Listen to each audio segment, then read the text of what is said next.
What's up, guys? FishiganMilligan here, and we're at the fly tying desk, and I want to try something brand new that I haven't done on this channel. If you guys have noticed, I've really been into fly fishing lately. I got myself an 8 weight.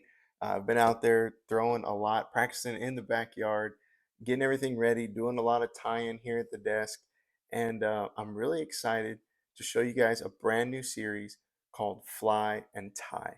So what I'm going to do is I'm going to come to the vise, I'm going to tie something, and then we're going to go straight to the water and we're going to fish with it and see if we can catch something.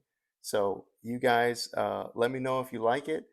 Like, comment, subscribe if you enjoy these videos, and let's go ahead and get started with this series, Fly and Tie. Let's go. What's up, boys? First red with Captain Sparrow on the fly rod. Let's go, baby.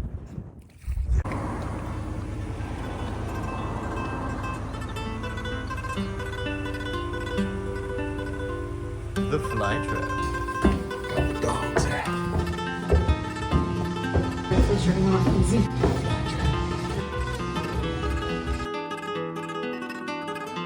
Deep side.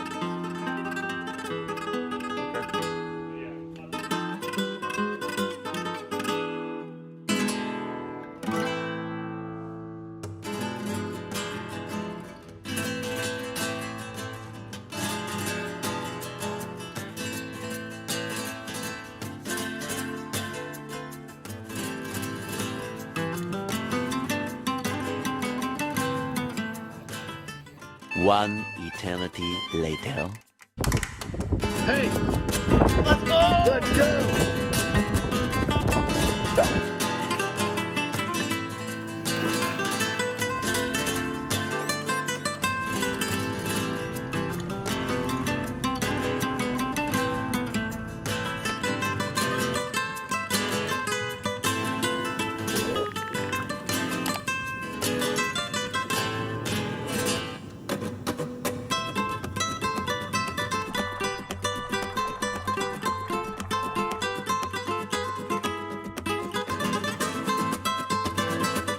A few moments later. Yep, get him on the reel. Get him on the reel. Yep. Yeah, I know. Dude, but on a day like this, great job, Anthony. What's up, boys? First red with Captain Sparrow on the fly rod. Let's go, baby. Yes, sir. The Lower Laguna Madre.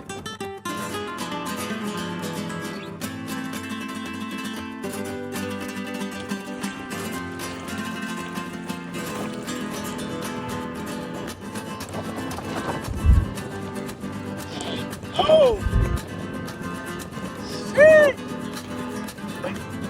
Nice. Dang it, boy. Yes. Shit! Let's go. Oh, it's still recording. Alright, guys. First ever redfish on the fly. Actually, a fly that I tied. Out here with Captain Sparrow. Thank you so much for this fish. A lot of wind out here. We've been taking shot after shot. Just rushed over and just rushed over and annihilated. We're gonna let this guy go. Yep. Oh, See you, buddy. thank you, Lord. This is awesome. Amen. Okay, guys. Into that water. Jeez. Let's go. Yes.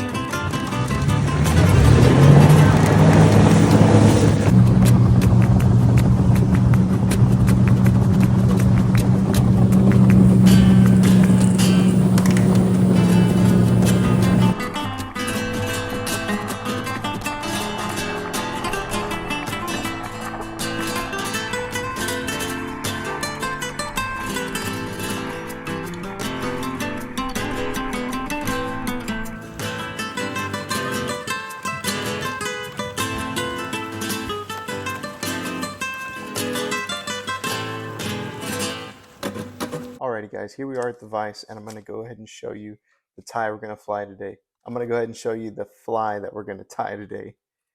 We're going to be using this hook right here. This is the Gamakatsu B10S in size 2. Make sure it's not a 2.0 or a 2.0, but it's a size 2. This is a really good hook, nice and light wire. It's a little bendy, but it's super sticky and it's going to be plenty strong enough for the reds that we're going after in the flats. Go ahead and put it into the vise here, tighten it up. All right, now we're ready. So we're going to be wrapping today with some good old black thread. This is 210 denier. And we're going to start at the head. We're going to go back about 12 to 15 wraps. And then we're going to go ahead and snip it off. Toss that away. And we're going to make a little bump here. Just concentrated little bump. And that's where we're going to tie our eyes right there. So we're going to be using some yellow hairline eyes. This is lead chartreuse and size small. You can use medium, small. A lot of these are really good for, you know, like the 2 foot range, 2 to 3 foot range of water that we have down here in the South Texas flats. So we're going to go ahead and put it behind the bump, and we're going to go once, twice, 3, 4, 5 times, and then I'm going to push this back this way and go up and over and go back 5 times that way. There we go. So now we have 5 and 5, and now we're going to go across, and now we're going to do some figure 8, so up and over, and then we're going to go underneath. All right, and that should be pretty good. Make sure the eyes are on there straight, and then we're going to go ahead and add a little bit of this Zap-A-Gap super glue. Just make sure it gets all cinched down there really good. And then we can even put a little bit on the actual hook itself, and then we're going to wrap back. And this is just really going to help us secure everything to it. And then when I get to the bend of the hook, I'm going to make another little bump right there. And then we're going to add our first material, which is our tail, which is some craft fur. Going to get a little chunk of craft fur here.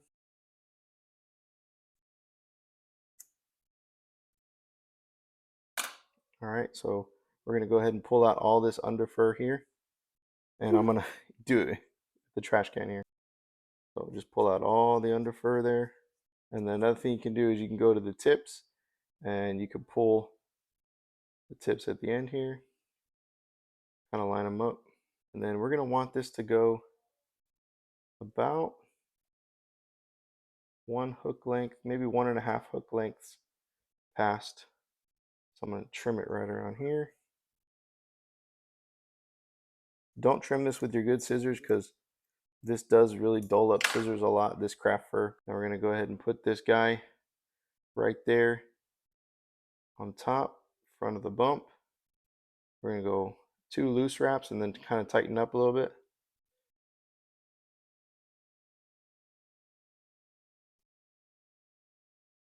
All right, there we go. Now we have our tail. And one of the things I like to do is grab a marker and I like to bar the back. So go ahead and get a marker. As long as it's a permanent marker, should be good. We're just going to do some barring on the sides.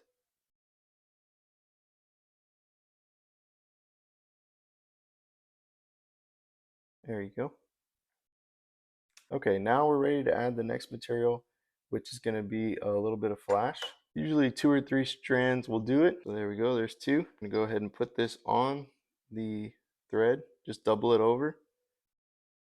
Start on one side, and then you can move the other to the other side. So we'll have 2 strands on each side. Alrighty, there we go. And then the next thing is going to be these rubber legs. So I'm going to go ahead and get 2 rubber legs. I like to cut them right there so I have a little bit of blue. And then we're going to go ahead and make a little loop here like this. We're going to go in front like that. And then we're going to go over. Kind of spread them out. There you go. So now we got our legs, and the next thing we are ready for is the brush. So this is going to be the actual body. We're going to use this brush here. This is a 1-inch tarantula brush. I don't have the packaging, but it looks kind of like this. So it has a little metal core in here. Find that metal core, and we're going to tie it in at the back there.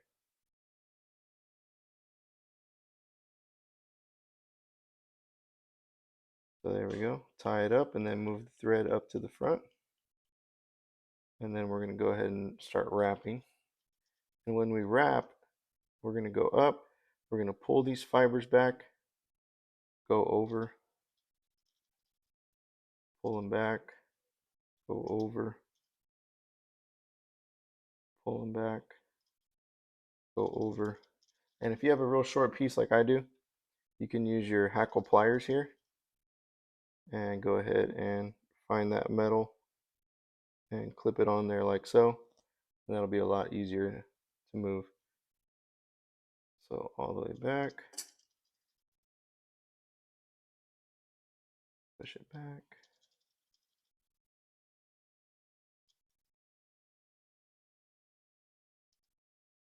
push it back.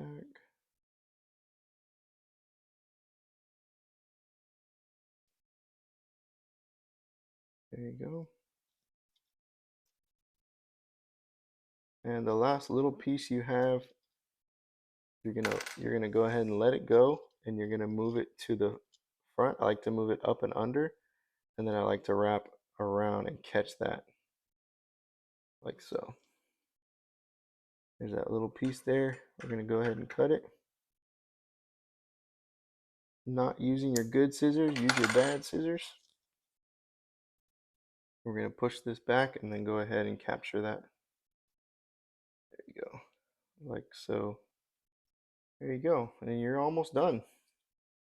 Go ahead and use our little finger brush here. Move it around, pick all the fibers out.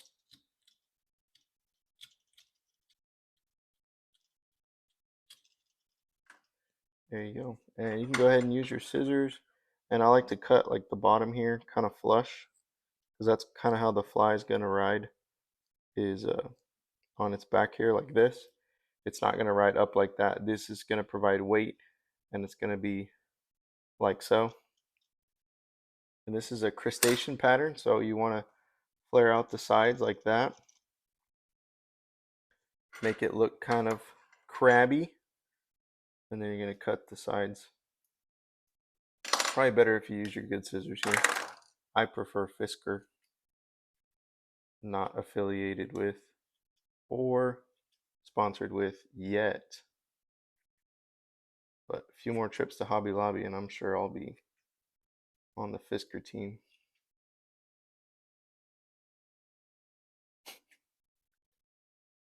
Alright guys, so the last thing we're going to do is add a little weed guard. This is just some basic Andy Mono, and it's in the 40-pound range.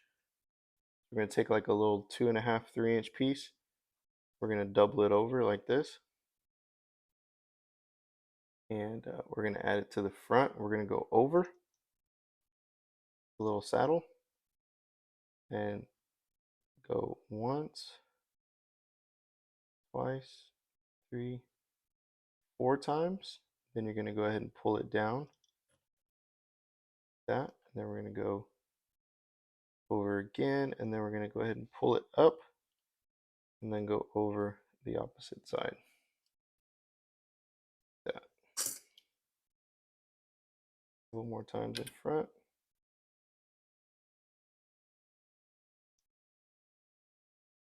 And then the last thing we're going to do is whip finish it.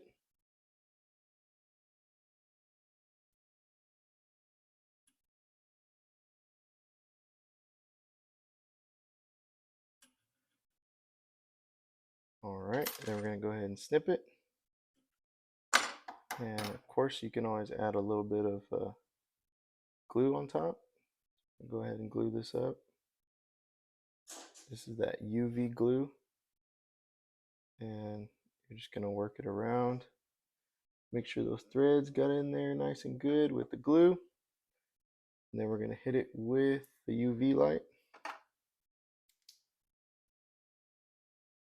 There we go. All right, there you go. So that is my version of the redfish crack. Even with the hook point, maybe a little bit. And this is my version of the redfish crack. When it's in the water, it's going to ride like this. This will be the part that is propped up here in the water like so. All right, guys, we got our fly tied up. Thank you so much for tuning in. Thank you so much for watching this video. If you guys like this series, feel free to comment down below. Let me know what you think. Let me know what else you guys would like to see. I'm going to be doing more of this fly fishing stuff. I can't get enough of it. If you guys like fly fishing, or if you want to know more about fly fishing, please let me know, and I would love to help you guys out. Also, if you guys like the ties, let me know. I'd love to tie something up for y'all. If you're interested, please let me know. Thank you so much for watching FishiganMilligan. And remember, if you don't catch fish, it's all good. You can always fish again. Peace. Take care. God bless.